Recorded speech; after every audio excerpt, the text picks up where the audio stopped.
estamos entregando a lição nesta manhã. Esperamos aprender muito. Os irmãos que vieram com esse desejo de aprender, sair daqui mais instruídos, tenho certeza que vão alcançar essa vitória, vai ser uma lição muito maravilhosa, uma manhã maravilhosa para nós. Pai querido, Pai santo, em nome do teu Filho Jesus Cristo, nós pedimos a tua bênção sobre nós nesta manhã.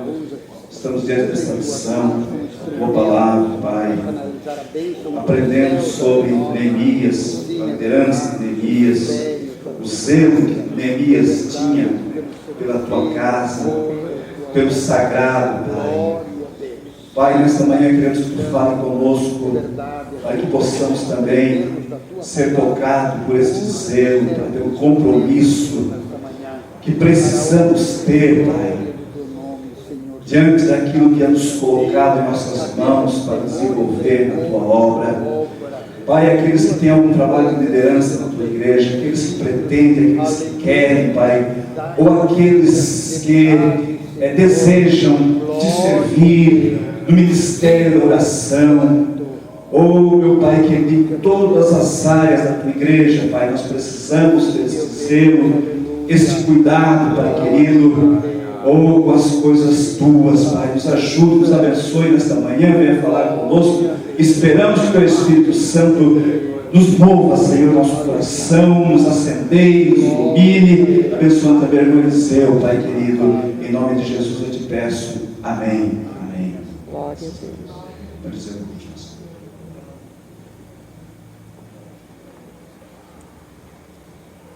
Obrigado, evangelista irmão Gerson. Igreja pode sentar.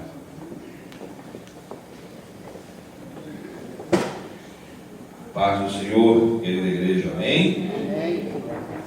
É um prazer, um privilégio estar com os irmãos mais uma manhã gloriosa, na qual vamos aprender um pouco mais da palavra do Senhor. E é tão bom quando nós temos o privilégio de aprender a palavra de Deus, porque ela é a nossa bússola, ela é o nosso estatuto maior para que nós saibamos viver em concordância com o mesmo. Fora desse estatuto, fora do que está aqui, corremos o risco do erro, corremos o risco de sairmos fora da vontade do Senhor. E a lição de hoje é um tema deveras importante, e é evidente que, se nós analisássemos por um prisma ministerial, quem deveriam estar aqui eram mais os obreiros, os que dirigem, os líderes, os que administram as diversas áreas da igreja.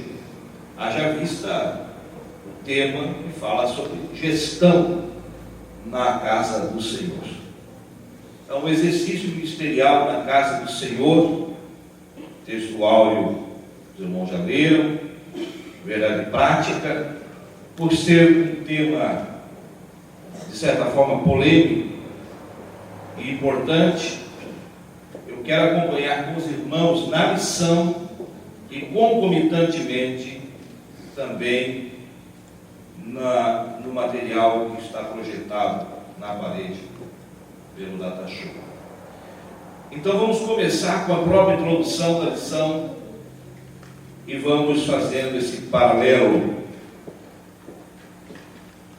O esboço da lição é a contaminação do ministério, a justa indignação do homem de Deus, honestidade e transparência na administração. Mas nós vamos ler a introdução. Diz assim na lição, os irmãos podem nos acompanhar, eu quero ser fiel ao estar aqui. Diz-nos assim: nosso caráter é trabalhado pelo Espírito Santo, que nos vai tornando dia a dia mais útil a Deus à sua igreja e ao próximo.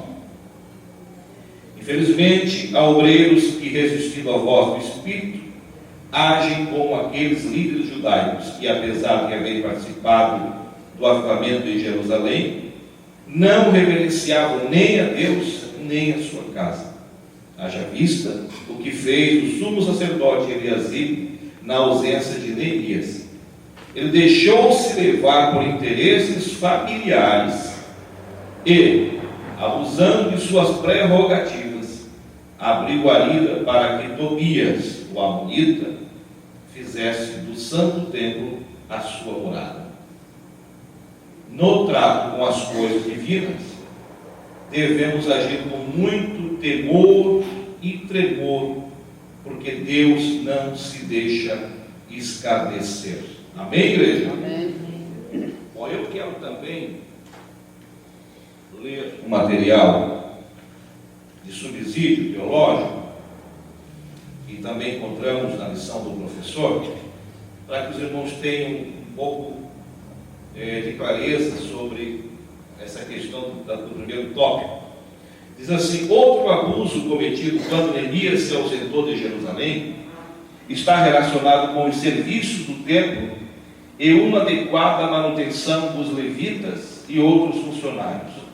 Não só havia acontecido uma utilização errada das câmaras do santuário, caso da ocupação de Tobias, como em muitas ocasiões as ofertas não haviam sido recebidas. Consequentemente, os levitas e até os cantores tinham sido obrigados a voltar ao campo e ganhar a vida na agricultura. Isso significa que, apesar cuidar das providências que haviam sido tomadas por Neemias há muito pouco tempo, os serviços do templo haviam sido negligenciados. Os diversos deveres que eram de responsabilidade dos levitas não eram executados. Neemias discutiu esse assunto com os principais líderes da cidade. Por que se desamparou a casa de Deus? Ele perguntou. Por causa de sua insistência, esses abusos foram rapidamente remediados. O povo voltou a trazer seus dízimos e ofertas. Homens de confiança foram colocados como responsáveis pelo tesouro do templo e foi feita uma adequada provisão para atender às necessidades dos serviços da casa do Senhor. Irmãos, na introdução, nós já temos aqui tópicos que poderiam estar adentrando ao tema e nos fixando na palavra ministro. Eu gostaria que os irmãos também memorizassem. Ministro quer dizer servo, servidor. Ministro, ele está para ministrar, ele está para cumprir uma missão que lhe fora outorgada por uma autoridade maior. No governo, em todos os governos, todo mundo, vocês ouvem falar sobre os ministros: ministro da Agricultura, ministro da Fazenda, ministro da Economia. São os diversos ministros que têm as suas pastas e nas suas respectivas pastas respondem por elas e prestam conta de tudo que fazem. Vocês estão acompanhando pela mídia, todos os dias na televisão, de que de vez em quando cai o ministro. Por quê? Porque o ministro não correspondeu na sua pasta.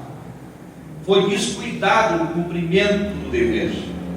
Abusou das prerrogativas que lhe era dado. Usou do poder que tinha. Usufruiu do bem público para interesse próprio.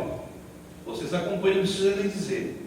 Volta e meia cai o ministro, está caindo mais um agora, o grupo do Ministério do Trabalho. E já vem há tempo caindo ministros. Por quê?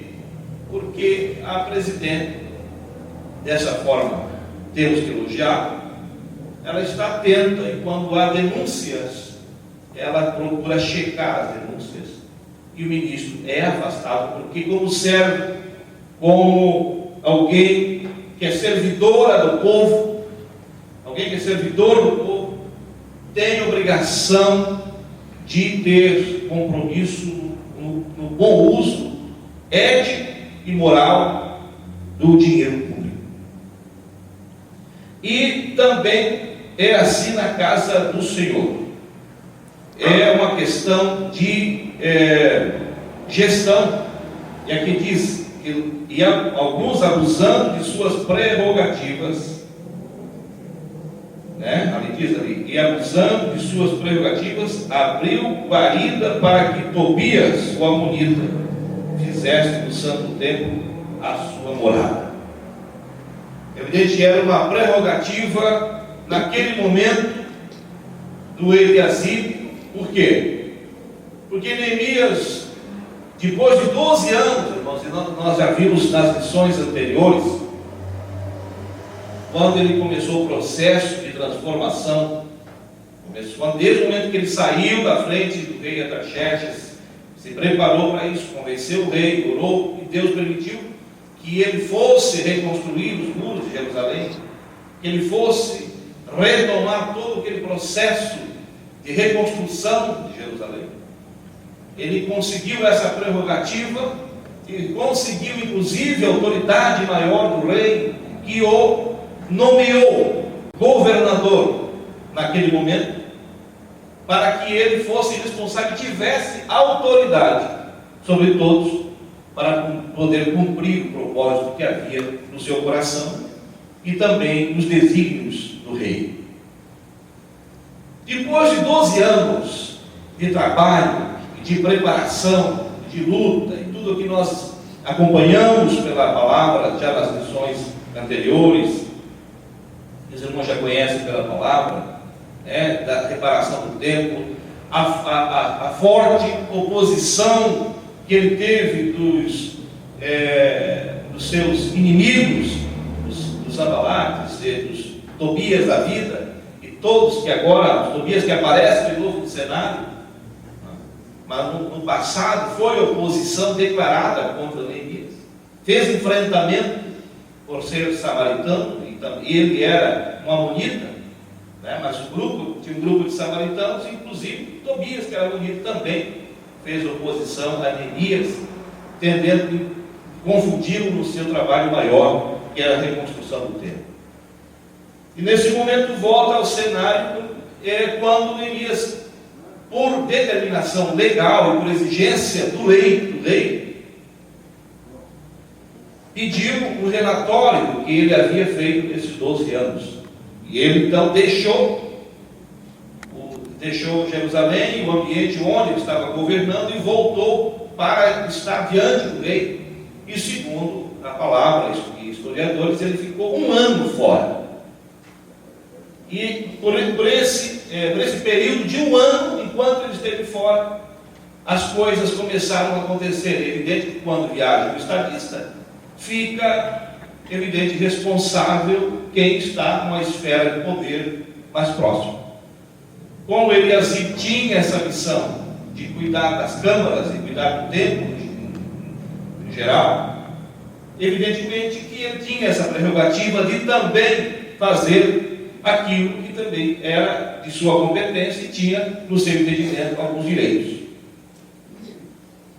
E abusando dessas prerrogativas, não considerou que Tobias no passado fora inimigo de Neemias, do povo de Deus, mas por uma questão de nepotismo, e isso já falei aqui em outra oportunidade, né, sobre nepotismo.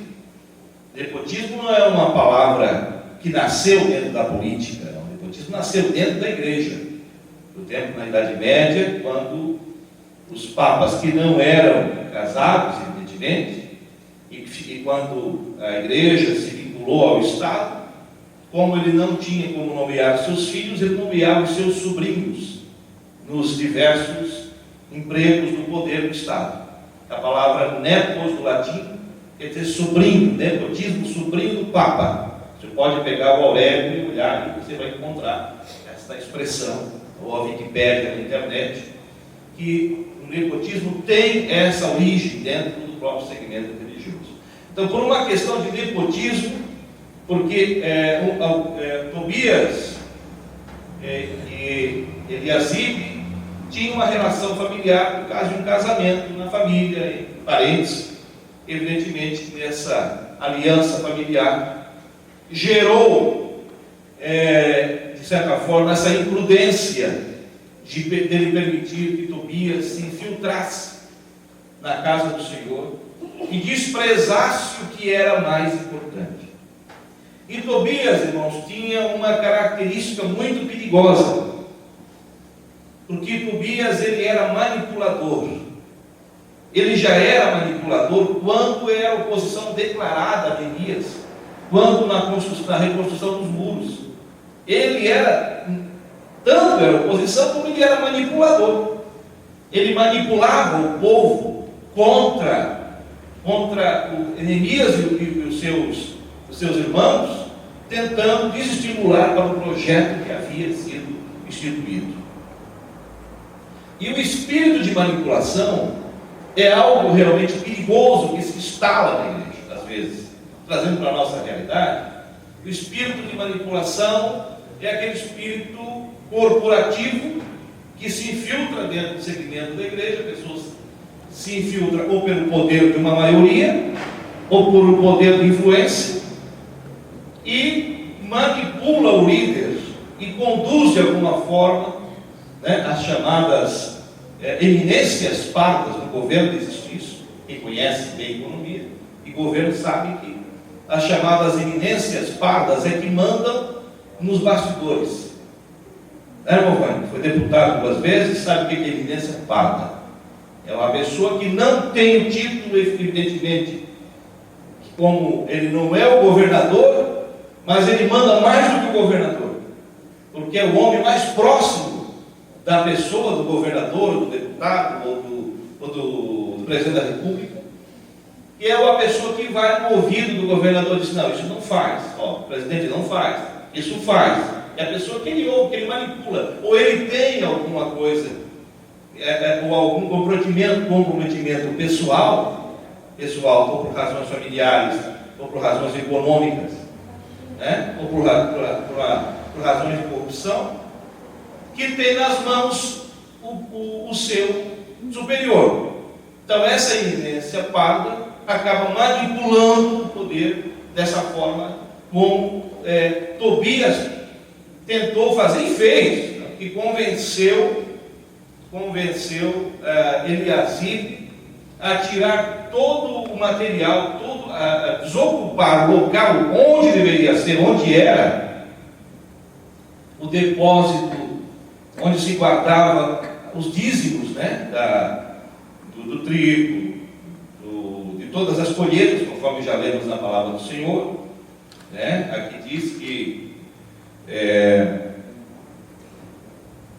naquele dia, e fizeram ali no 13:5, fizeram ali uma câmara grande, onde dantes se metiam as ofertas de manjares, o incenso, os utensílios e os dízimos do grão, do mosto e do azeite, que se ordenaram para os levitas e cantores e porteiros, como também a oferta alçada para os sacerdotes.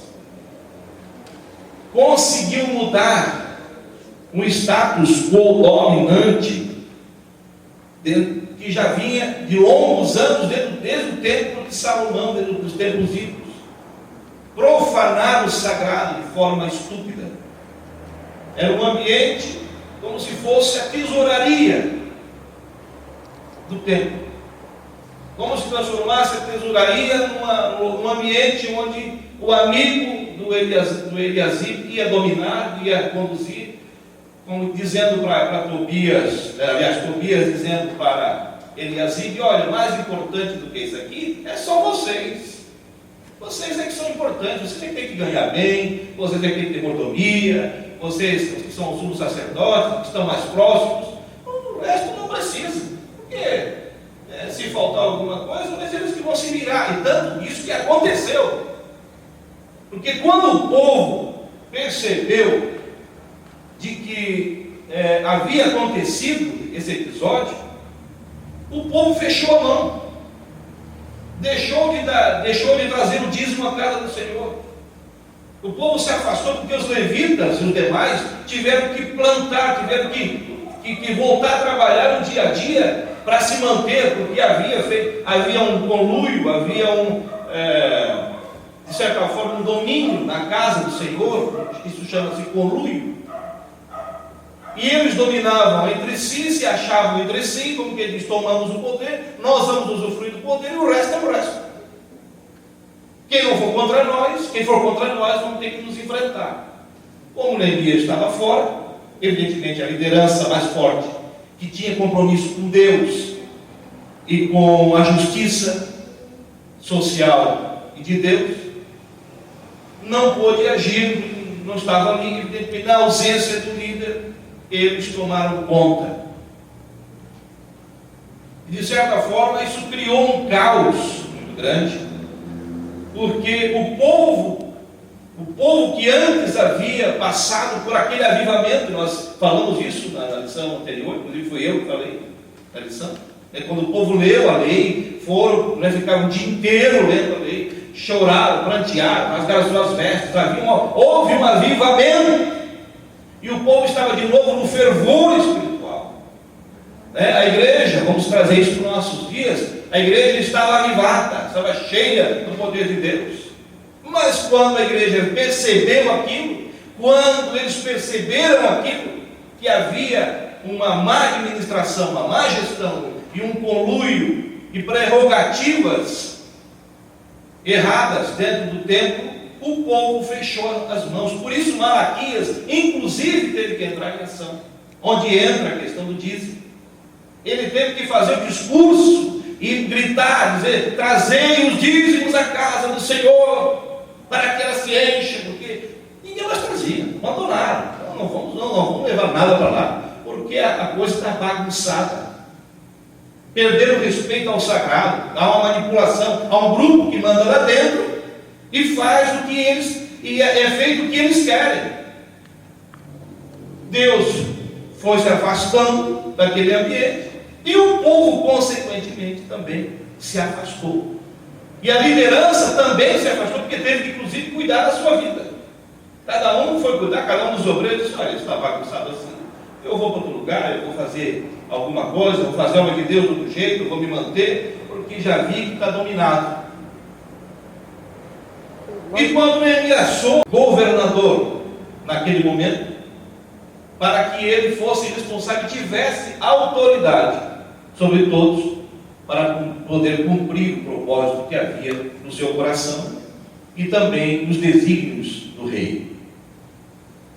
Depois de 12 anos de trabalho, de preparação, de luta, e tudo o que nós acompanhamos pela palavra, já nas lições anteriores, os irmãos já conhecem pela palavra, da reparação do templo, a forte oposição que ele teve dos seus inimigos, dos Sanbalates, dos Tobias da vida, e todos que agora, os Tobias que aparecem de novo no cenário, mas no passado foi oposição declarada contra Neemias, fez enfrentamento por ser samaritano, e ele era um amonita, mas tinha um grupo de samaritanos, inclusive Tobias, que era amonita, também fez oposição a Neemias, tendendo a confundi-lo no seu trabalho maior, que era a reconstrução do templo.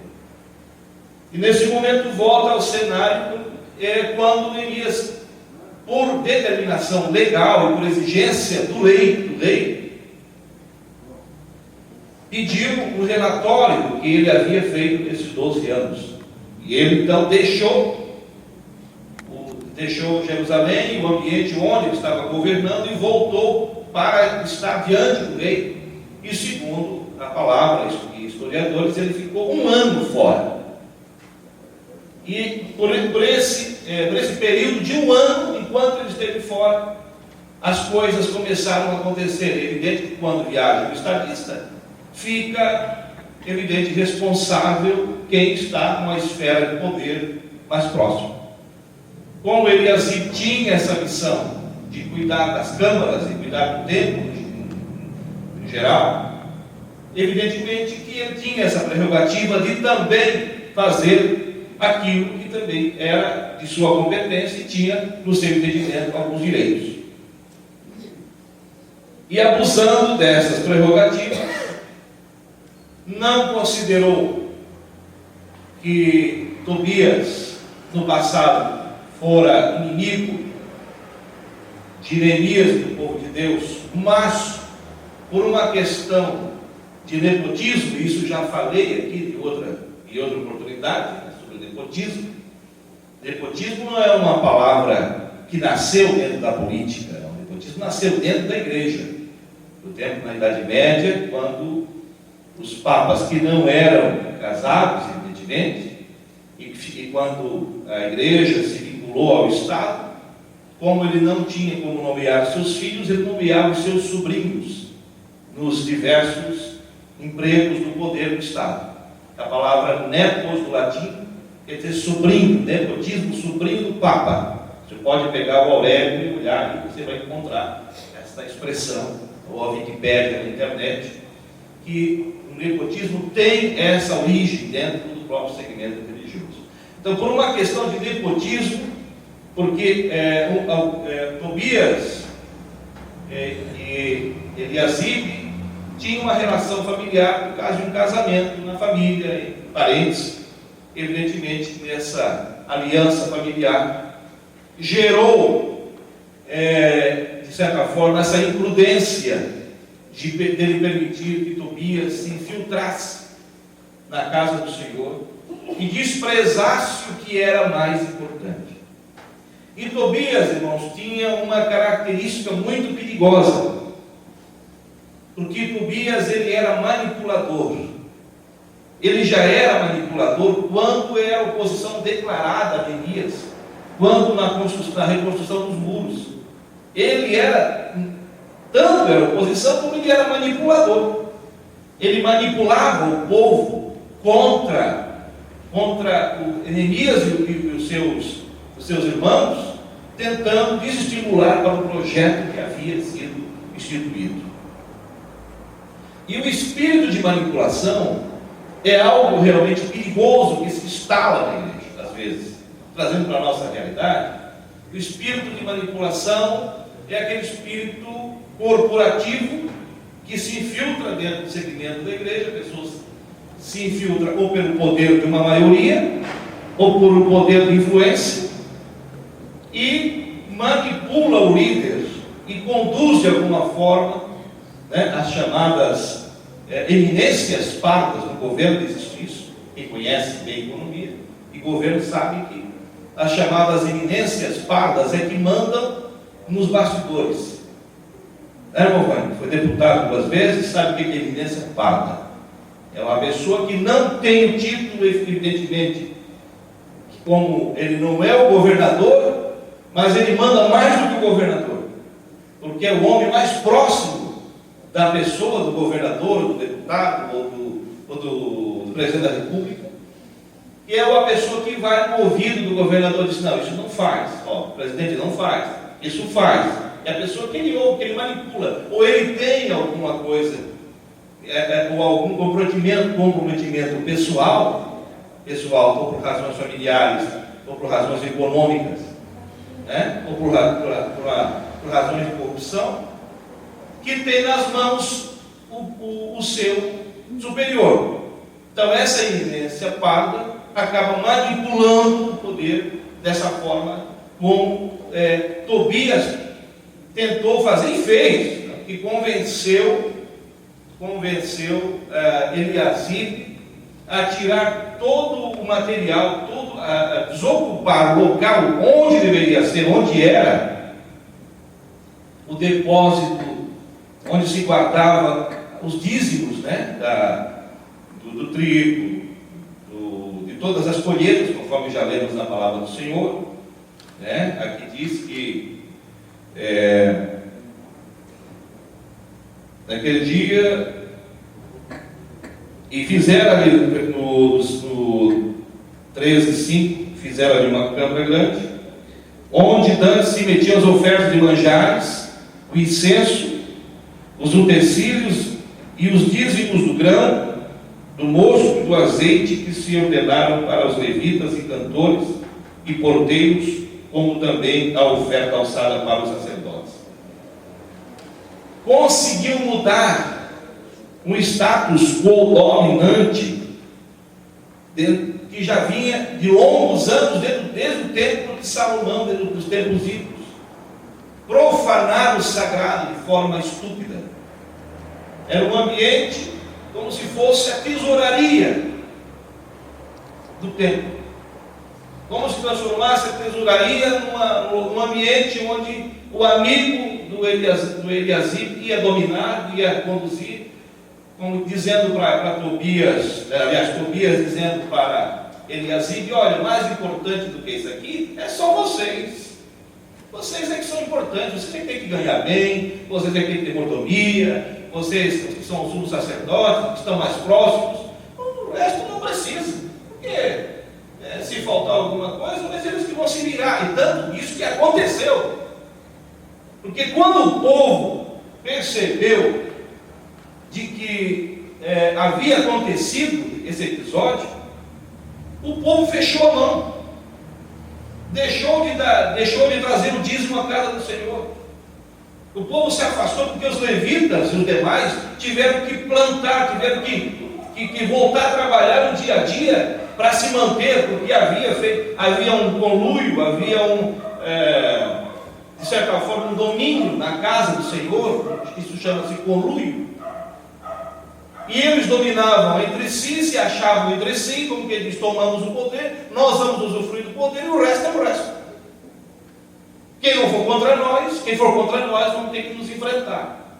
Como Neemias estava fora, evidentemente a liderança mais forte, que tinha compromisso com Deus e com a justiça social e de Deus, não pôde agir, não estava ali, evidentemente, na ausência do líder.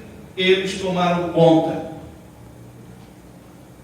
E de certa forma isso criou um caos muito grande, porque o povo que antes havia passado por aquele avivamento, nós falamos isso na lição anterior, inclusive foi eu que falei na lição, quando o povo leu a lei, ficavam o dia inteiro lendo a lei, choraram, prantearam, rasgaram as suas vestes, houve um avivamento.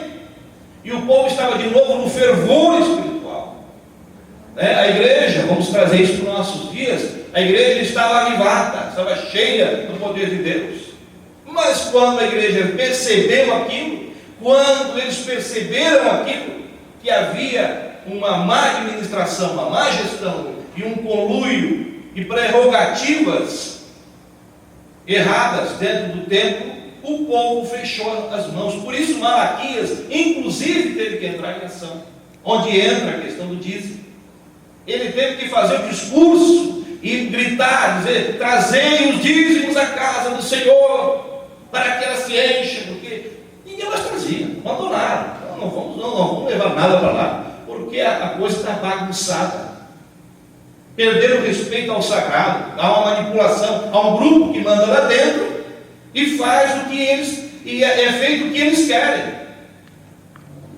Deus foi se afastando daquele ambiente e o povo, consequentemente, também se afastou. E a liderança também se afastou, porque teve que, inclusive, cuidar da sua vida. Cada um foi cuidar, cada um dos obreiros disse: olha, isso está bagunçado assim, eu vou para outro lugar, eu vou fazer alguma coisa, vou fazer algo de Deus de outro jeito, eu vou me manter, porque já vi que está dominado.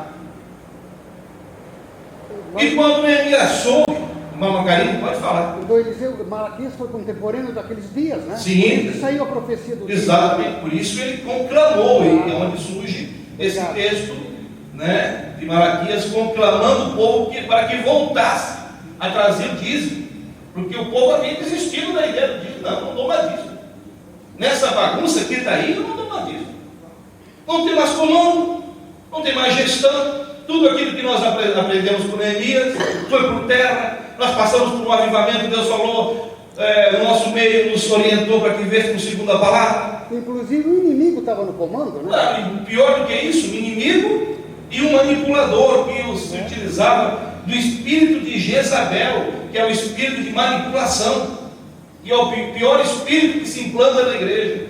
É o de manipulação, é o de manipular o pastor, de manipular o líder, né? De alguma forma ter o pastor na mão, de aquela coisa toda. E aí o líder que não está preparado, como o sumo sacerdote Eliasib, não está preparado para assumir o poder temporário, não teve coragem de agir. Mas vamos para frente, nem comecei, já estou falando demais. Bom, aqui nós vimos isso de uma forma muito clara. Nós vamos para o item 1, contaminação do ministério. E na introdução, eu coloquei na tela para que os irmãos possam refletir. Ser líder é uma nobre tarefa, ter sobre si uma enorme responsabilidade, possuir a convicção da direção administrativa, ser sabedor de que lhe pedirão contas. Ser líder é conhecer o fato de que muitos tentarão enganar para roubá-lo em seu posto. Ser líder no trato com as coisas divinas, agir com muito temor e tremor, porque Deus não se deixa escarnecer.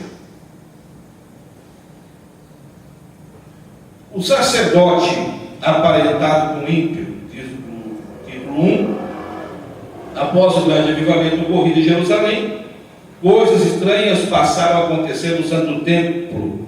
Eliasib, o sumo sacerdote, ignorando, olhe bem essa palavra, ignorando, desprezando as demandas da lei divina, começou a agir permissivamente. Preste bem atenção nessa palavra.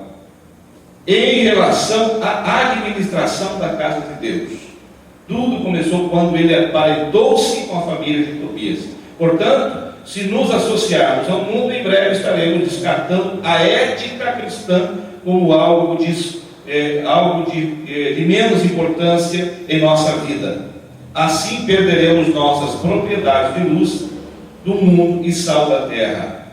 Permissividade. Ignorar é você não respeitar, ignorar o que está na palavra e fazer as coisas permissivamente. Como havia um interesse pessoal de Eliasib, ele foi permissivo. Você permitindo as coisas acontecerem. A permissividade em qualquer administração, em qualquer gestão, é o começo da crise. Porque o líder tem que saber uma hora certa de dizer não e a hora certa de dizer sim.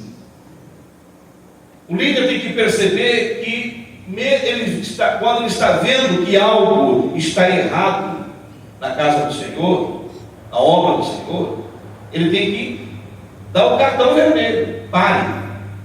Não é por aí, não é por aí. A palavra de Deus diz assim: nós não queremos grupo aqui, nós não queremos diferenças aqui, nós não queremos problema nessa área, outra área, nós queremos a igreja toda, nós queremos uma igreja santa, nós queremos uma igreja purificada pelo sangue de Jesus, nós não queremos o pecado na igreja, nós não queremos nada que esteja fora da palavra do Senhor. Esse é o papel do líder.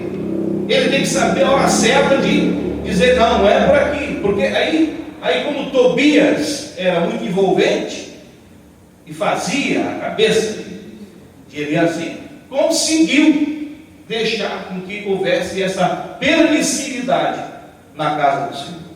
E isto é muito perigoso. Na tela eu coloquei o sacerdote aparentado com ímpio.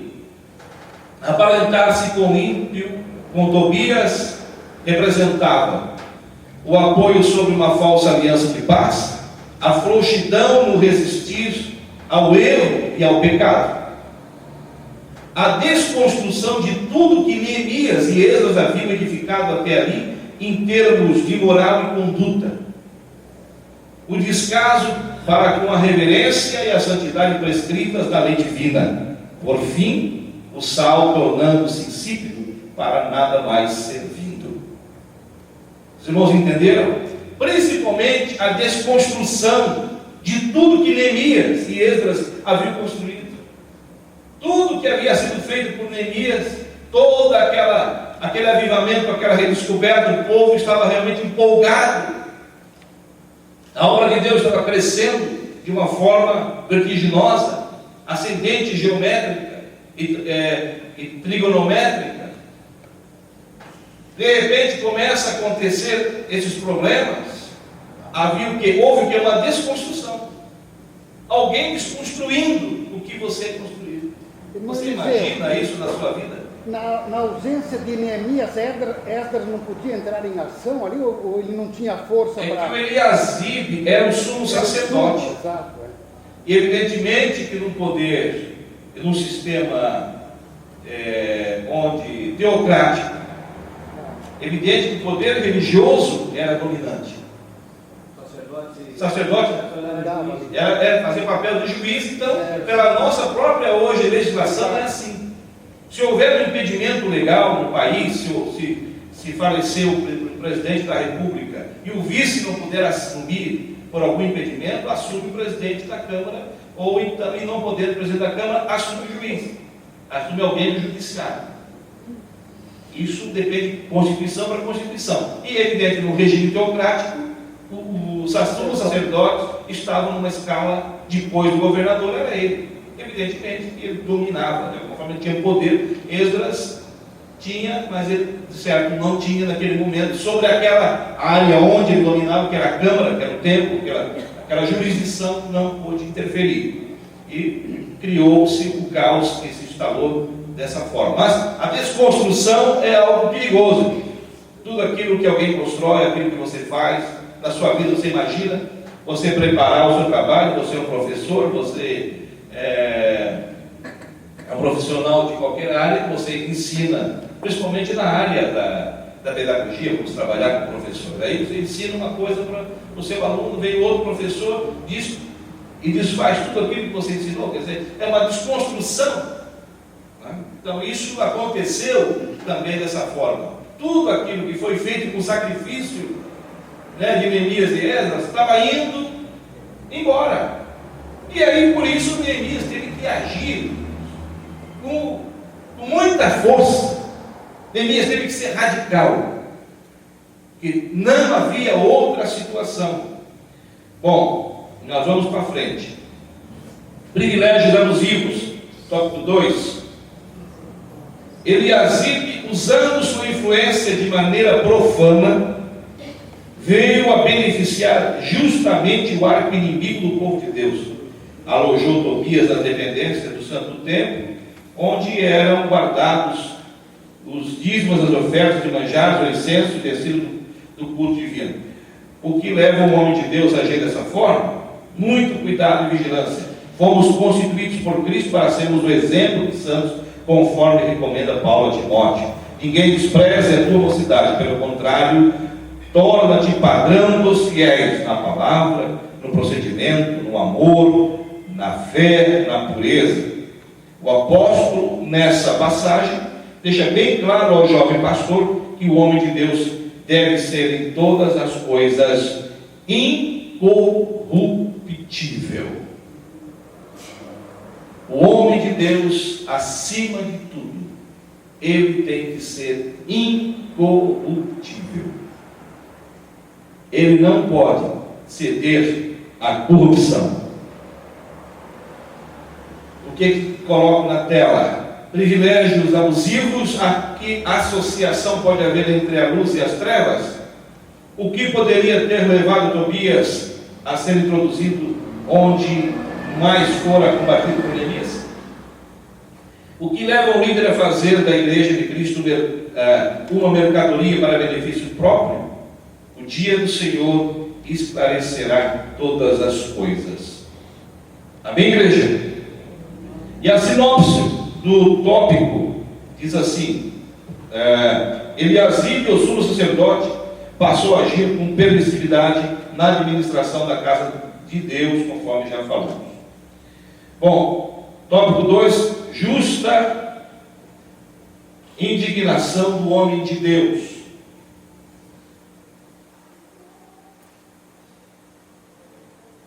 A firmeza de um líder.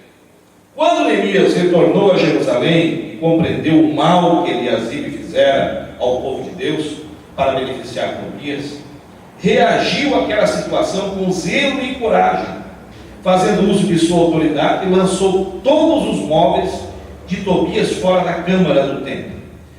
Não fez o mesmo Jesus com os vendilhões e cambistas que haviam transformado a casa de Deus num convívio de ladrões? Neemias, quando percebeu, vocês estão vendo aquele desenho ali? Eu não achei melhor assim, porque eram irracionais, só os irracionais para não perceberem. Aí um bota a mão na boca e diz: não vou nem falar, está acontecendo isso aí, mas eu não vou nem deter. Outro fecha os olhos, e o outro fecha o ouvido, não quer nem ouvir. Isso chama-se indiferença. E aí o carro vai para onde? Aquele caminhão ali, mais próximo, vai parar? Vocês já sabem que vai parar aquele caminhão ali, né? Com todo mundo dentro. Então, é assim. Também é papel do líder e é papel da igreja, é papel do povo. Entendo também que o povo foi negligente naquele momento, porque o povo teria que ter feito enfrentamento também. Quando o povo sentiu que havia se perdido o comando, era momento de reação. Aqueles levitas, sacerdotes que voltaram a trabalhar em forma de protesto e até por sobrevivência, eles eram para enfrentar. Neemias, depois outro texto chama a atenção deles. Pode falar. Então caberia ao povo também tomar uma atitude também. Sim, porque eles eram. Existiam sacerdotes também, existiam levitas, existiam autoridades que deixaram de estar na sua função, abandonaram tudo. Claro que evidentemente quem está no poder manda, evidente que eles sabiam o que enfrentar, e eles, por obediência à autoridade, acabaram fazendo isso para não se queimar, para não bater de frente, para não ter problema. Como quem diz: Neemias vai voltar, ele vai ajeitar, e aí foram deixando, quase que não dá mais jeito, quase que o caminhão vai para o precipício com todo mundo dentro, e aí não tinha mais jeito, porque esse também podia ter se levantado naquele momento, né? Claro que aí Malaquias profetizou, outros profetizaram, outros falavam, mas o povo não ouvia, o povo estava com medo, porque Eliasibe criou um conluio, havia um espírito dominador. Os irmãos não sabem o que é espírito dominador. Nós podemos estar vivendo isso hoje aqui, ou qualquer igreja, de pessoas que manipulam, ou por quantidade de pessoas na igreja, por questão familiar, por questão econômica, por outras questões, manipulam o pastor, manipulam a igreja. E aí as pessoas que deveriam estar cada um no seu devido lugar, cada um na sua esfera de trabalho, em uma forma de protesto, para não dar problema, um vai trabalhar em outro lugar, outro vai cuidar da sua vida material, cada um volta para o seu lugar para não bater de frente. E é o que aconteceu exatamente naqueles dias. Ninguém quis fazer enfrentamento. Evidentemente que só quando Neemias soube, saiu correndo, porque já fazia um ano mesmo, em um ano eles fizeram esse estrago. Tudo que foi construído em 12 anos, em menos de um ano, eles desconstruíram. Quando Neemias soube, chegou e foi em cima de todo mundo. Ele disse: como é que vocês deixaram acontecer isso? Como é que chegou isso nessa situação? Ele foi nos magistrados e disse: vocês conhecendo, vocês sabem como funciona, vocês conhecendo a palavra, vocês conhecendo a realidade, como deixaram isso acontecer? Mas Tobias, Eliasibe, claro que mas estou vendo as desculpas. Mas não tinha espaço, não tinha como falar. Tudo que se falava aqui, porque era rebeldia, porque era uma coisa contrária ao sistema. E cada um foi para o seu lugar e deixaram as coisas acontecerem. Mas Neemias disse: não, comigo não tem isso. Eu sou governador enquanto nomeado, e quando tiver carta branca do rei, comigo vai ser diferente. Vem cá comigo. Chamou a turma e disse: não, se não dá para negociar, se não é por temor, se não quer obedecer a palavra, está escrito na palavra, vocês não leram, está escrito lá em Êxodo 23, e disse que os amonitas não podiam nem entrar no templo. Vocês não conhecem a lei, não conhecem a palavra, porque eles não atenderam o povo quando saiu do Egito. Eles não podiam nem entrar no templo, vocês sabiam disso? Chamou a turma dele e disse: agora é comigo. E ele pegou na mão grande, como se diz, e foi jogando escrivania, cama, sofá, mesa, tudo que tinha do outro para fora. Aparentemente parece ser uma medida radical. Por isso que às vezes é melhor trabalhar as coisas antes de chegar no limite. Por isso o líder tem que ter cuidado para não deixar as coisas chegarem no extremo. Porque se fosse cuidado antes, não precisava ter esse impacto e esse problema maior no final. Mas o líder custa agir. Deus vai resolver, deixa-nos orar porque Deus vai resolver, Deus vai tirar daqui, Deus vai afastar os Tobias da igreja. Deus, não adianta, isso vai, o Tobias vai ficar. É o que está mais ou menos, mais ou menos isso aqui no desenho, né? Neemias não levou o povo à oração, ele agiu. Não, a oração ele levou no começo. E não teve negociação, né, irmão? Por enquanto foi possível, enquanto ele fez aquele momento da reconstrução, da construção, ele trouxe o povo para a palavra, o povo conheceu a palavra, houve avivamento, houve um despertamento, o povo estava num clima espiritual maravilhoso. Mas quando ele saiu, né, e houve tudo o que nós faremos aqui, evidentemente o povo se afastou e evidentemente que não tinha outra saída. Ele disse, não, se eu não fizer isso, não câncer não se cura com band-aid. Por isso que Jesus disse para os discípulos, vigiai e orai. Primeiro tem que vigiar, depois orar e agir. Exatamente. E aqui câncer não se cura com band-aid. Ali você a pessoa descobriu que tem um câncer, então botar um band-aid em cima, não vai resolver. O câncer está dentro, está lá, são raízes, né? São células desordenadas que estão ali que você vai ter que tratar. Ou você tira aquelas células desordenadas que estão lá dentro, comandando o seu organismo, vencendo o tecido sanguíneo, quer dizer, então a guerra dos leucócitos contra as hemácias, e aí fica aqueles distúrbios e as células todas, uma se degradando com a outra, né? São células se degradando com a outra. Isso é câncer. E aí você tem que tirar. Se você não tirar, ela vai tomar conta até se acabar. Por favor, irmão. Mas enquanto ele está fazendo as vezes, perceber que está dor, ele ora. Sim, a oração é Ele fundamental. continua fazendo isso toda vez, ele até bate, arranca cabelo. Mas em compensação ele ora, né? Não, mas tem que orar, a oração é fundamental. A primeira coisa que ele fez foi orar, na verdade, está escrito, ele orou, mas só que a oração tem que ser uma ação. Ele orou e agiu. Agiu. Ele orou. E agiu. A oração é evidente, o homem de Deus tem que orar, né? Não vai fazer nada sem oração. Ele orou e Deus orientou. Bom, a resposta do povo. Essa medida ousada e enérgica de Neemias fez com que o povo recobrasse o ânimo e voltasse a contribuir com amor e liberalidade. Então todo Judá trouxe os dízimos do grão e do mosto e do azeite aos celeiros. O povo de Deus espera que seus líderes sejam realmente íntegros, transparentes e comprometidos com os negócios do reino. A questão da transparência é algo sério. Difícil tratar esse assunto aqui. Mas na vida secular, os governos já têm os portais da transparência. Se você abrir na internet, você vai ver que os governos estão instituindo, né? O governo federal tem, você abre lá, tem o portal de transparência, onde o governo mostra tudo que recebe, tudo que arrecada e tudo que gasta.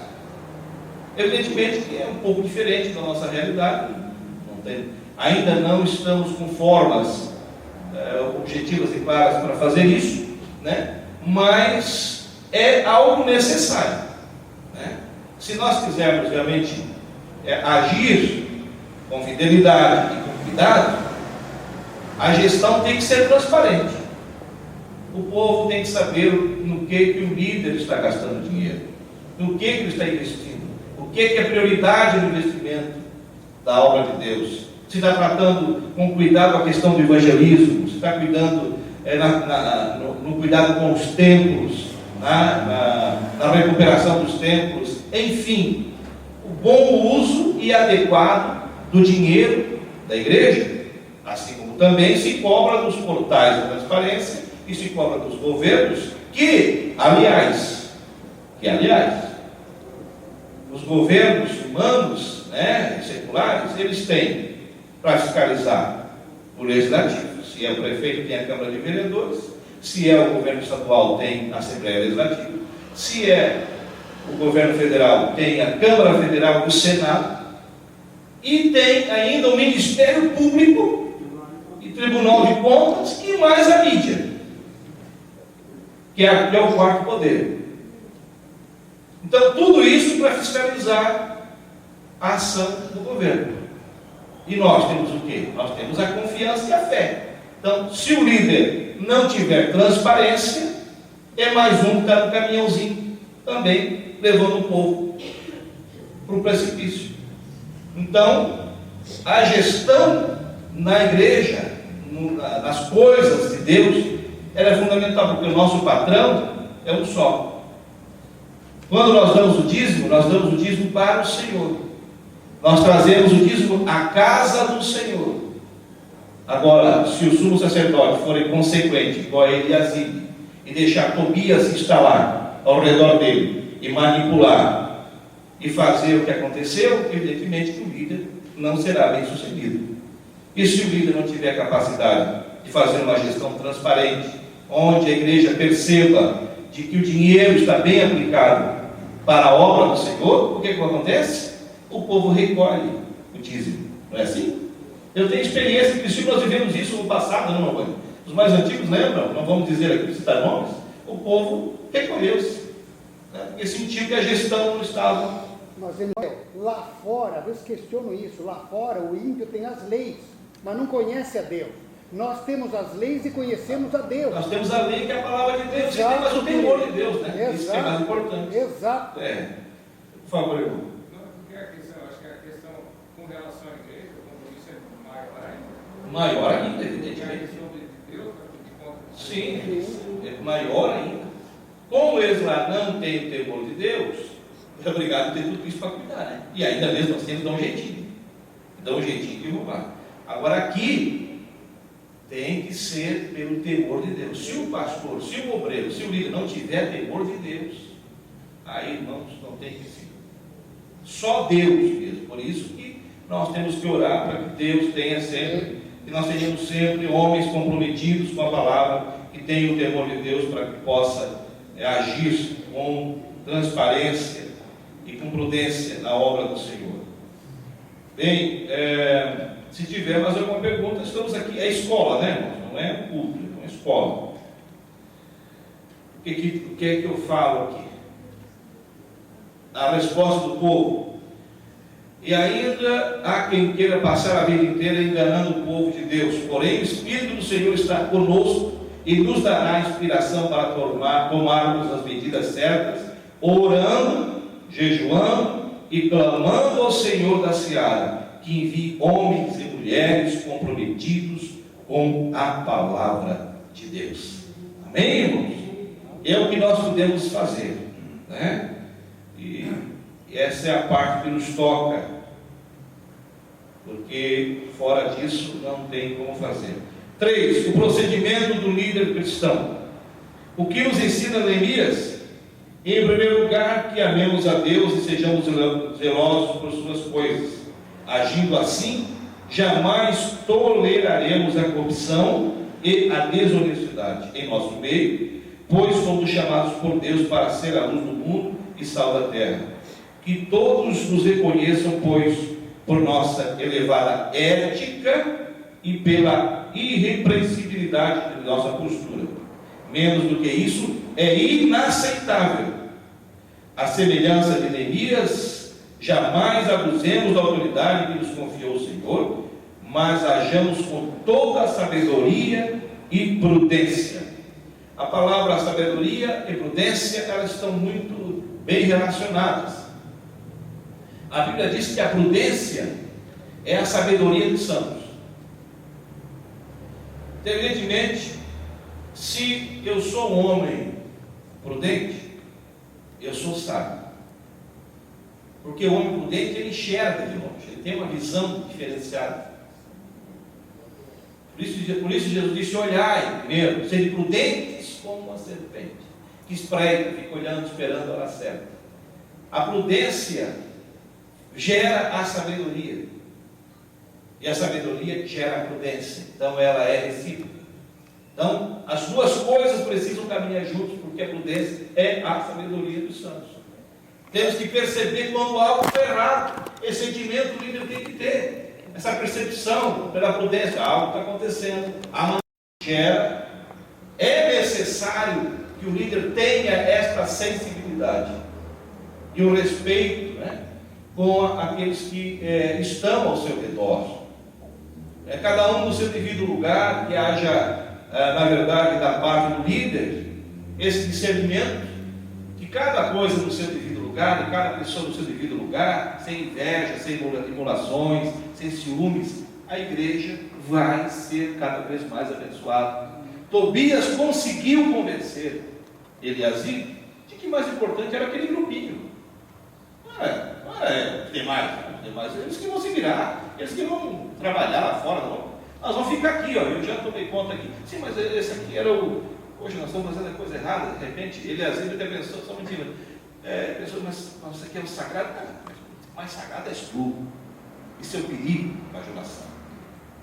Sagrado és tu, sumo sacerdote, você é o líder, você é o presidente, você é o dono, você que manda, o resto é o resto. Muito cuidado, o homem de Deus tem que ter muito cuidado com a coisa de bajulação. Todos os homens que eu conheci, homens de Deus, caíram por causa da bajulação, né, pastor? Você sabe disso? As pessoas começam a bajular para agradar, e aí cegam. Pode falar, Cristo. Fica assim, fica com o ego inflado. E aí ele fica acreditando na própria mentira. Ele acredita na mentira dele, na mentira do próximo e dele. Não, vamos dizendo que é, então é. Se fulano disse, porque é o mesmo que vai lá todo dia, né? É o mesmo que vai dizer, mano, tu é o cara. Não, tu é o cara, não, tu é o pastor aí, pode fazer o resto, fulano, Eliseu, fulano, Maria, Pedro, Paulo, João, você não interessa. Interessa é nós. Fala, Giovanni. Tobias estava a serviço do empresário, Sambalai. Sim, Estava a serviço. ele estava infiltrado.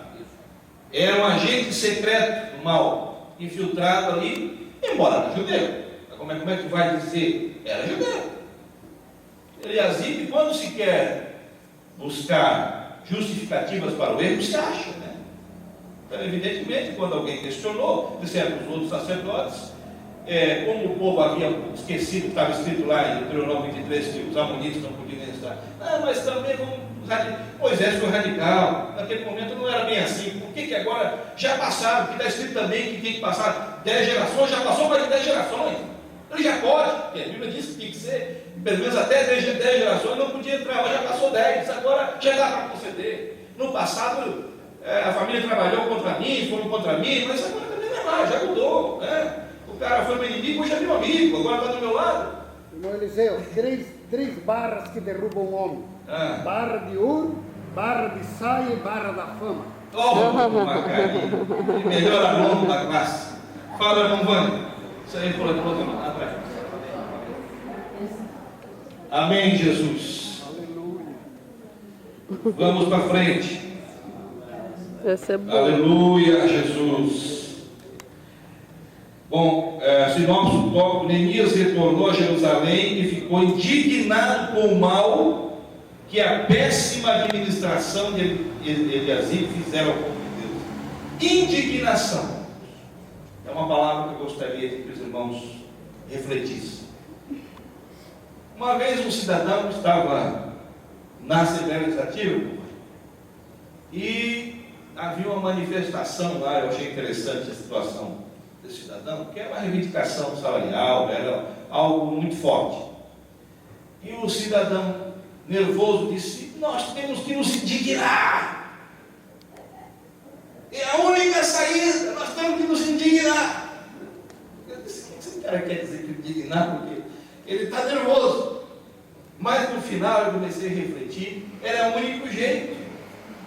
Porque se você não se indignar, se você entender que aquilo não é coisa digna de que as pessoas façam, né? Você percebe que não é coisa digna, não é de Deus, é uma coisa que faz mal. Então, a cidadania cristã, ou a cidadania comum, né? O cidadão comum ou a cidadania cristã, te obriga a se indignar com as coisas que fazem mal à nossa vida espiritual. É evidente que sim, nós temos que nos indignar contra o pecado, irmão. Essa é uma grande realidade, nós não podemos fugir dessa realidade. O cristão tem que se indignar se é o pecado, as coisas erradas. Jesus teve essa decisão. Ou quem sabe que vocês irmãos acham que para Jesus foi fácil tomar aquela decisão, como Neemias, de pegar um chicote? O homem que pregou a paz, pregou o amor, curou os enfermos, tido como um homem bom por boa parte dos que estavam com ele. É claro que alguns não achavam assim, mas a grande maioria sim, ou pelo menos 50%, que diz que uns achavam que Jesus era bom e outros achavam que ele enganava o povo. Mas assim, ele pega o chicote e vai no templo, sabendo que o templo era algo sagrado, né? E ao mesmo tempo havia uma elite religiosa no sistema, no status quo, que estava de olho nele.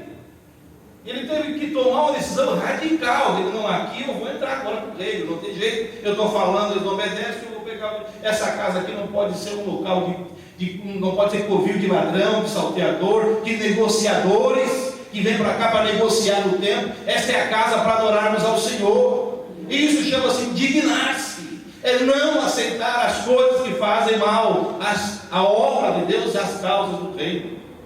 Amém, igreja? Bom, o próximo tópico é honestidade e transparência na administração.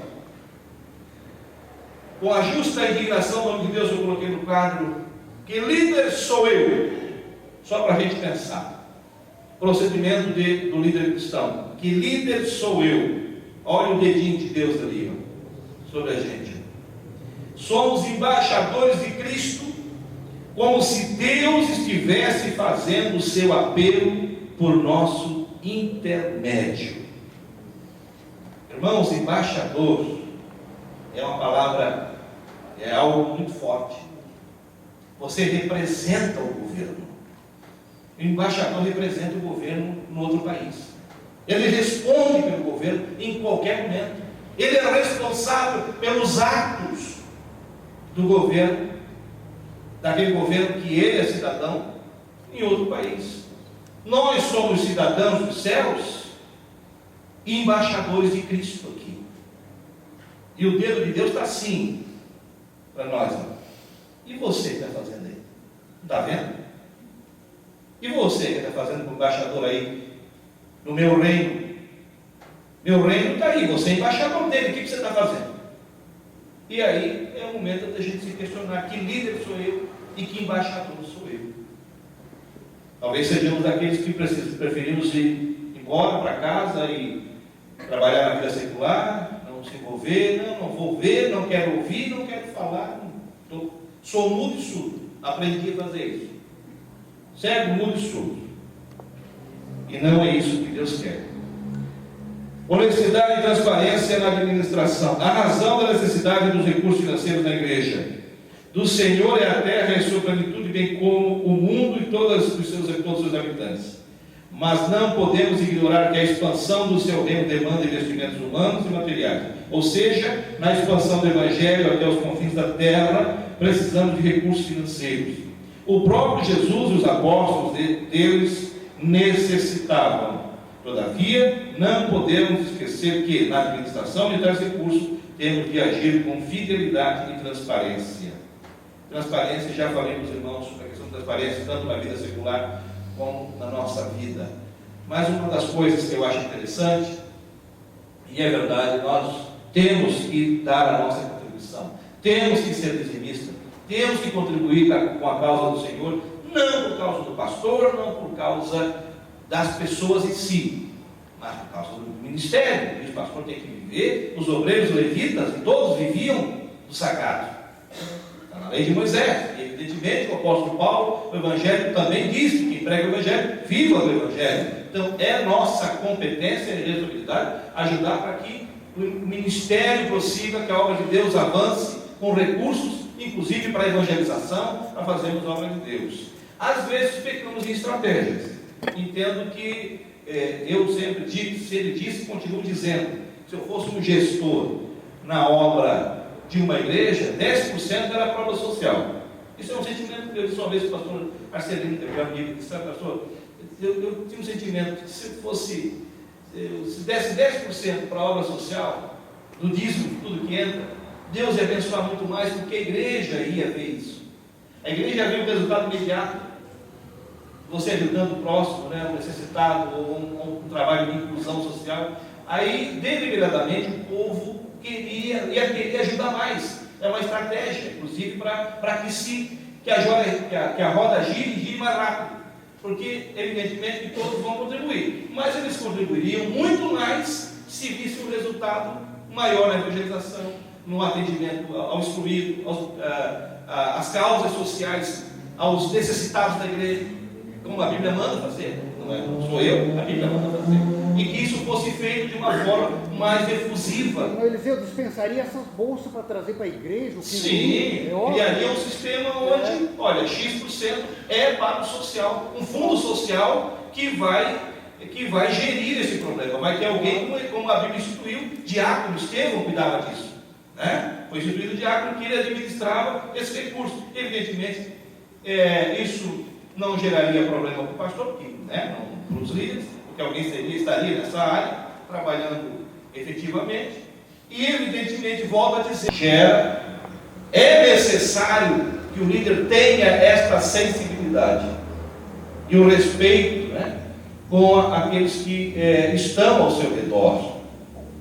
Cada um no seu devido lugar, que haja, na verdade, da parte do líder, esse discernimento, que cada coisa no seu devido lugar, e cada pessoa no seu devido lugar, sem inveja, sem emulações, sem ciúmes, a igreja vai ser cada vez mais abençoada.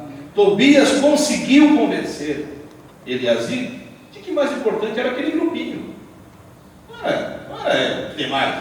Eles que vão se virar, eles que vão trabalhar lá fora, nós vamos ficar aqui, eu já tomei conta aqui. Sim, mas esse aqui era hoje nós estamos fazendo a coisa errada, de repente, Eliasib até pensou, só mentira. Pensou, mas isso aqui é o sagrado? Não, o mais sagrado és tu. Isso é o perigo da bajulação. Sagrado és tu, sumo sacerdote. Você é o líder, você é o presidente, você é o dono, você é que manda. O resto é o resto. Muito cuidado, o homem de Deus tem que ter muito cuidado com a coisa de bajulação.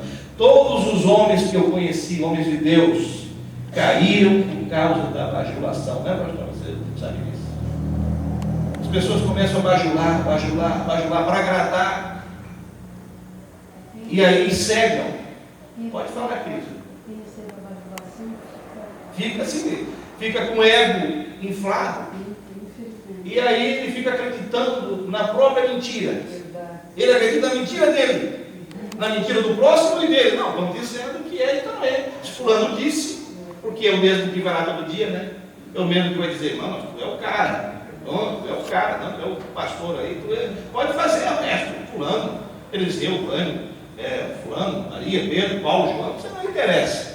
Interessa é nós. Fala com o Rony. Tobias estava a serviço do empresário, Sambalai. Sim, Estava a serviço. ele estava infiltrado. Era um agente secreto do mal, infiltrado ali, embora era judeu. Como é que vai dizer? Era judeu.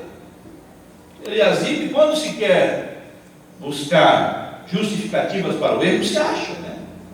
Então, evidentemente, quando alguém questionou, disseram os outros sacerdotes, como o povo havia esquecido que estava escrito lá em Deuteronômio 23, que os amonitas não podiam estar.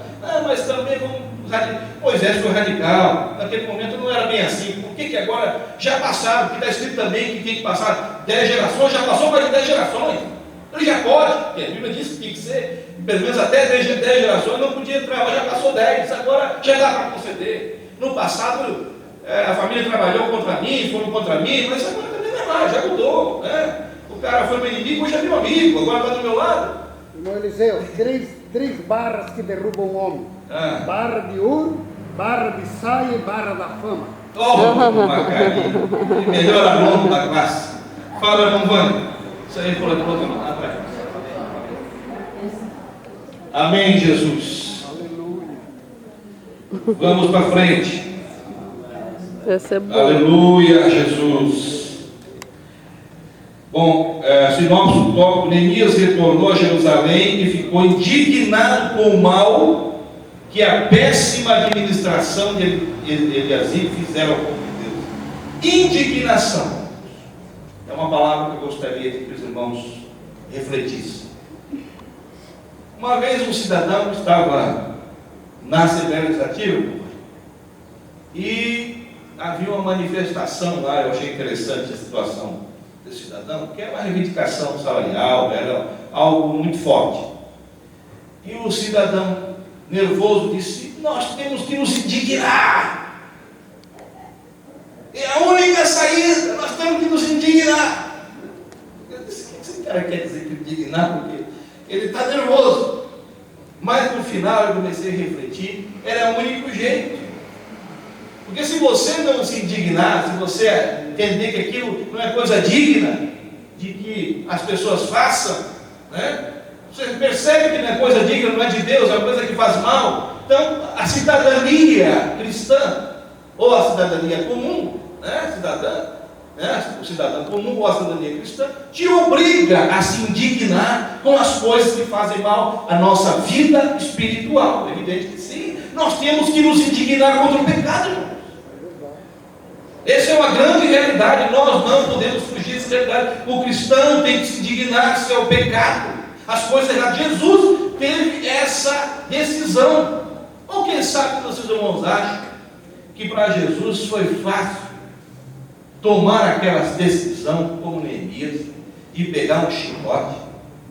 O homem que pregou a paz, pregou o amor, curou os enfermos, tido como um homem bom por boa parte dos que estavam com ele. É claro que alguns não achavam assim, mas a grande maioria sim, ou pelo menos 50%, que é diz que uns achavam que Jesus era bom e outros achavam que ele enganava o povo. Mas assim, ele pega o chicote e vai no templo, sabendo que o templo era algo sagrado, né? E ao mesmo tempo havia uma elite religiosa no sistema, no status quo, que estava de olho nele. Ele teve que tomar uma decisão radical. Ele: não, aqui eu vou entrar agora com o rei, não tem jeito, eu estou falando, eles não obedecem, eu vou pegar. Essa casa aqui não pode ser um local não pode ser covil de ladrão, de salteador, de negociadores que vêm para cá para negociar no templo. Esta é a casa para adorarmos ao Senhor. E isso chama-se indignar-se. É não aceitar as coisas que fazem mal a obra de Deus e as causas do reino. Amém, igreja? Amém. Bom, o próximo tópico é honestidade e transparência na administração. Com a justa indignação, em nome de Deus, eu coloquei no quadro: que líder sou eu? Só para a gente pensar. Procedimento do líder cristão. Que líder sou eu? Olha o dedinho de Deus ali, ó, sobre a gente. Somos embaixadores de Cristo, como se Deus estivesse fazendo o seu apelo por nosso intermédio. Irmãos, embaixador é uma palavra, é algo muito forte. Você representa o governo. O embaixador representa o governo no outro país. Ele responde pelo governo em qualquer momento. Ele é responsável pelos atos do governo, daquele governo que ele é cidadão em outro país. Nós somos cidadãos dos céus e embaixadores de Cristo aqui. E o dedo de Deus está assim para nós. E você que está fazendo aí? Está vendo? E você que está fazendo como embaixador aí no meu reino? Meu reino está aí, você é embaixador dele, o que você está fazendo? E aí é o momento da gente se questionar: que líder sou eu e que embaixador sou eu? Talvez sejamos daqueles que preferimos ir embora para casa e trabalhar na vida secular, não se envolver, não vou ver, não quero ouvir, não quero falar, sou mudo e surdo, aprendi a fazer isso. Cego, mudo e surdo. E não é isso que Deus quer. Honestidade e transparência na administração. A razão da necessidade dos recursos financeiros na igreja. Do Senhor é a terra e a sua plenitude, bem como o mundo e todos os seus habitantes. Mas não podemos ignorar que a expansão do seu reino demanda investimentos humanos e materiais. Ou seja, na expansão do Evangelho até os confins da terra, precisamos de recursos financeiros. O próprio Jesus e os apóstolos deles necessitavam. Todavia, não podemos esquecer que, na administração de tais recursos, temos de agir com fidelidade e transparência. Transparência, já falei para os irmãos sobre a questão de transparência, tanto na vida secular como na nossa vida. Mas uma das coisas que eu acho interessante, e é verdade, nós temos que dar a nossa contribuição, temos que ser dizimistas, temos que contribuir com a causa do Senhor, não por causa do pastor, não por causa das pessoas em si, mas por causa do ministério. E o pastor tem que viver, os obreiros levitas, todos viviam do sagrado. Está na lei de Moisés. E evidentemente o apóstolo Paulo, o Evangelho também diz que quem prega o Evangelho, viva do Evangelho. Então é nossa competência e responsabilidade ajudar para que o ministério prossiga, que a obra de Deus avance com recursos, inclusive para a evangelização, para fazermos a obra de Deus. Às vezes pecamos em estratégias. Entendo que eu sempre disse e continuo dizendo, se eu fosse um gestor na obra de uma igreja, 10% era a prova social. Isso é um sentimento que eu disse uma vez para o pastor Marcelino, que é meu amigo, que sabe, pastor, eu tinha um sentimento que se desse 10% para a obra social, do dízimo de tudo que entra, Deus ia abençoar muito mais, porque a igreja ia ver isso. A igreja ia ver o resultado imediato. Você ajudando o próximo, né, um necessitado, ou um trabalho de inclusão social, aí deliberadamente o povo ia querer ajudar mais. É uma estratégia, inclusive, para que a roda gire mais rápido, porque evidentemente que todos vão contribuir, mas eles contribuiriam muito mais se visse um resultado maior na evangelização, no atendimento ao excluído, às causas sociais, aos necessitados da igreja, como a Bíblia manda fazer, não sou eu, a Bíblia manda fazer, e que isso fosse feito de uma forma mais efusiva. O Eliseu dispensaria essas bolsas para trazer para a igreja? Sim, criaria um sistema onde, olha, X% é para o social, um fundo social que vai gerir esse problema. Vai ter alguém, como a Bíblia instituiu, diácono, Estevão cuidava disso, né? Foi instituído diácono que ele administrava esse recurso. Evidentemente, isso não geraria problema para o pastor, porque, né, não para os líderes, porque alguém estaria nessa área, trabalhando efetivamente, e evidentemente, volto a dizer, o povo ficaria muito mais entusiasmado, porque entusiasmo existe muito. Quando o povo sentiu o problema lá no templo, eles recolheram a mão, deixaram de contribuir. Mas quando viram que de novo as coisas foram colocadas no seu lugar, e Deus começou a agir, e começaram a viver de novo conforme a palavra, e começou a se atender o pobre, necessitado, e a casa de Deus, o povo de novo voltou a trazer o dízimo à casa do Senhor. Alguém? Por favor, pastor. A questão social é tida como a esmola. Não só na igreja, como também a nível público, serviço público, município, estado e nível federal. A pasta mais pobre do governo é a assistência social. É tratado assim, como se fosse uma esmola para pobre. Então, a Bíblia coloca a questão social tão sagrada quanto a própria obra de evangelização, por exemplo. Aí. Capítulo 25 de Mateus, por favor, diz aqui: quando o filho do homem. É importante. Olha aqui, a questão de prioridade de Deus com relação às questões sociais, ela é diametralmente oposta ao nosso conceito cultural. A Bíblia diz aqui, no capítulo 25 de Mateus, quando o Filho do Homem vier em sua glória, todos os santos anjos com ele, então assentará do trono de glória, ou seja, haverá uma elite que será chamada por Deus no futuro. Olha só que festa para a chegada dessa elite. As nações se reunirão diante dele, ele apartará uns dos outros, etc. E tal. E porá à sua direita uns e outros. Aí lá na frente diz o seguinte: então dirá o rei aos que tiver à sua direita: vinde, benditos do meu Pai, possui por herança o reino que está preparado desde a fundação do mundo. Tive fome, deste comer, tive sede, deste beber, era forasteiro e me hospedaste, estava nu e me vestiste, estive enfermo e me visitaste, preso e fosse ver. Então perguntarão os justos: olha, quem faz a obra social de repente faz com solidariedade tão grande que nem percebe a grandeza dessa obra. Eles estão assim, sem aquela noção da importância deles, porque o coração é tão voluntarioso, tão amoroso, que eles não se acham dentro desse contexto. O Senhor, quando te vimos com fome, com sede, etc., aí o Senhor diz: então responderá o rei: em verdade vos digo, quando fizeste a um desses meus pequeninos irmãos, é como se tivesse feito a mim. Amém. Amém. É a palavra de Deus, irmãos. Não é o irmão Eliseu que está falando. E uma outra coisa, irmãos, que não podemos deixar passar batido, é quando Neemias percebeu isso, nós entendemos que lá diz que parte do recurso ele era equitativo e distribuído de forma equânime. Ou seja, traduzindo, todos que tinham, ministravam, tinham a sua participação. Estou vendo aqui o irmão Lincoln, né, que era o louvor. Lá, os levitas, os que cantavam, tinham também participação no dízimo. Eles também tinham, eles têm um ministério, tem que ser respeitado. Então a igreja ela tem que ter essa visão de distribuição equitativa nas diversas áreas, para que a obra do Senhor não sofra detrimento e não haja tristeza nos corações.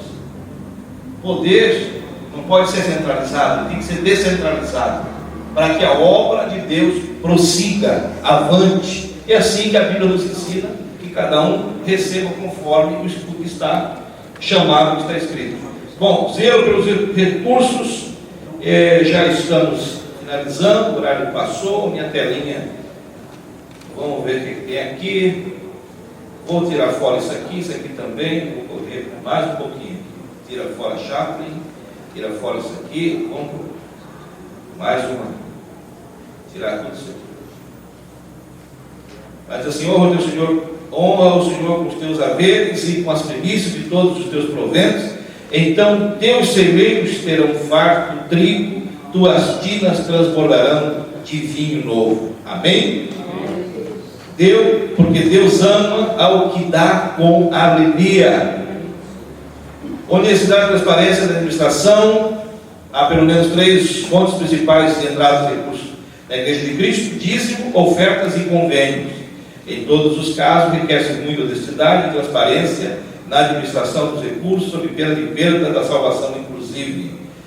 O irmão Wayne sabe do que nós estamos falando. Uma vez, quando era deputado, tivemos problemas na área social, e alguns pastores recebiam recursos para a obra social e aplicavam diferente, aplicavam em áreas que não devia. Construção de igreja, por exemplo. Isso gerava um escândalo. Tivemos que ir no próprio governador, ele Tribunal de Contas, para tentar arrumar.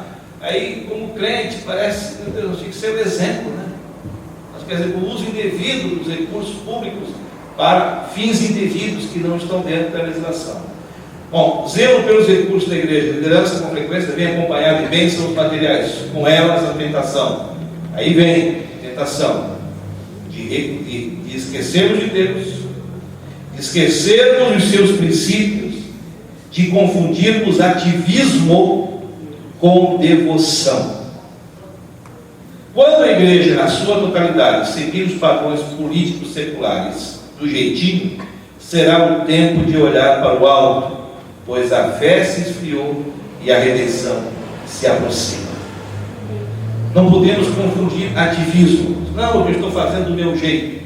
É porque eu acredito que tem que ser assim, é o meu jeito de ser assim, eu sou assim.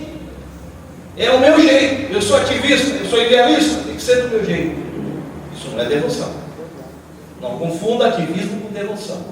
Você pode ser idealista, você pode ter aprendido assim, você pode ter entendido assim, mas não é o certo. Você tem que fazer o certo, é a palavra de Deus. Então, muito cuidado para quem lidera nas coisas de Deus, não confundir ativismo com devoção.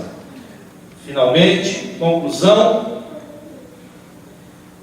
a sociedade atual convive com a falsidade, a mentira, a bajulação, as informações distorcidas, olha bem o que eu estou falando aqui, informações distorcidas e com a imoralidade. Portanto, há um clamor desesperado por autenticidade, integridade e verdade. Olha bem, falsidade, que é o espírito de Tobias, falso com o líder, falso com todos, mentiroso. Olha, mentira, isso é uma coisa perigosa na igreja. Mentira, fica jogando um irmão contra o outro, fica fazendo aquela fofoca miserável dentro da igreja, criando grupos, criando distorções, né, emulações, bajulação. O que mais temos é bajuladores que bajulam pastores para agradar, para ter privilégios, não tem compromisso com a verdade, mas com a bajulação. Isso é espírito de Tobias, né? As informações distorcidas. Você diz uma coisa para o irmão, ele vai lá e distorce no final. Você dá um recado, você chamou o irmão, como a Manzélia está bonita. Olha, eu disse que a senhora é mais bonita da igreja, não sei o que ele inventa. Quer dizer, você começa com a história pequenininha, ele vai, distorce, o diabo tem o poder de distorcer as palavras. Por favor, Marcelo. Eu disse a verdade, a senhora é muito bonita, graças a Deus. Não, mas assim também, irmão, às vezes a gente pede oração, ajuda para alguém da própria igreja, até passou para alguém. A pessoa espalha de uma maneira também. Às vezes levar para cima. Isso é o espírito Bias, que tem que orar, expulsado da igreja. Tem que tirar isso atrapalha, isso é um câncer. E câncer tem que ser extirpado. Ou primeiro com a oração, se não funcionar com a oração, tem que ser medida radical. Imoralidade, né? Mas há um clamor. Eu tenho clamado a Deus, tenho orado para que Deus haja em nossas vidas, para que haja na igreja, para que haja avivamento no nosso meio, que haja um despertar na igreja, que haja um só corpo, um só Senhor, um só Espírito, que todos estejam felizes nas suas atividades, que todos sejam abençoados pelo Senhor. Então, como pregaremos a verdade se ela não for percebida em nossas relações? Então, que Deus nos abençoe e nos dê graça para continuarmos servindo ao Senhor com alegria. Amém. Muito obrigado. Amém. Glória a Deus. Amém, irmãos? Amém. Deixa eu preparar aqui nosso relatório.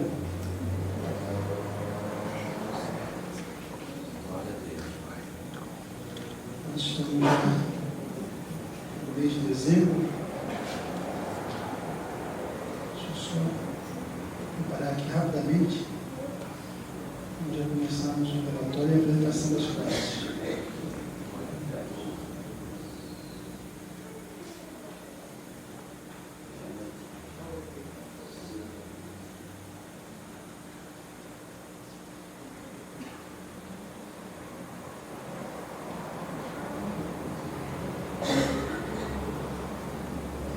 Pois bem, está aí o nosso quadro virtual, irmãos. Este é o relatório de frequência da escola dominical, hoje, dia 4 de dezembro de 2011. Nós tivemos aí até poucos instantes um dia ensolarado. E na classe dos obreiros nós temos 27 matriculados, 12 presentes, 15 ausentes, 4 visitas, um total de 16 esta manhã. 16 bíblias, 14 revistas, R$ 5,00 de oferta, 59% dos obreiros estiveram presentes esta manhã. Na classe dos irmãos, nós temos 19 matriculados, 9 presentes, 10 ausentes, 1 visita, 10 pessoas no total, 10 bíblias, 10 revistas, R$ 5,90 de oferta, 53% estiveram presentes. Classe das irmãs, nós temos 31